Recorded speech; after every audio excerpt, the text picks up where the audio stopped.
রবীন্দ্র বিশ্ববিদ্যালয়ে স্থায়ী ক্যাম্পাস নির্মাণ ডিপিপি দ্রুত অনুমোদন ও পূর্ণাঙ্গ বাস্তবায়নের দাবিতে সিরাজগঞ্জের শাহজাদপুরে গণ অনশন কর্মসূচি পালন করছে শিক্ষার্থীরা।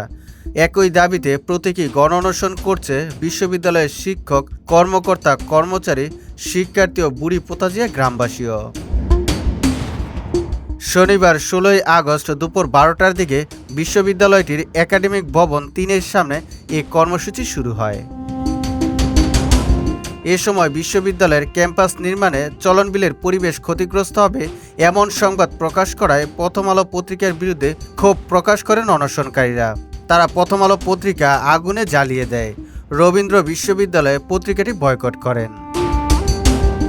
গণ অনশন ও প্রতীকী গণ অনশন কর্মসূচিতে অংশ নেয়া শিক্ষক, শিক্ষার্থী ও স্থানীয়রা বলেন, রবীন্দ্র বিশ্ববিদ্যালয়ের স্থায়ী ক্যাম্পাস নির্মাণ ডিপিপি অনুমোদন ও বাস্তবায়নের দাবিতে 26 জুলাই বিশ্ববিদ্যালয় দিবস বর্জনের মধ্য দিয়ে শুরু হওয়া ধারাবাহিক আন্দোলনে মানববন্ধন, বিক্ষোভ, সড়ক, রেলপথ ও যমুনা সেতু অবরোধ করা হয়।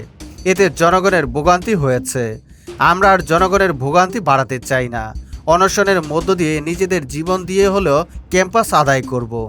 আগামীকাল 17 আগস্ট একনেক সভায় ডিপিপি অনুমোদন না হলে আমরণ অনশন করা হবে।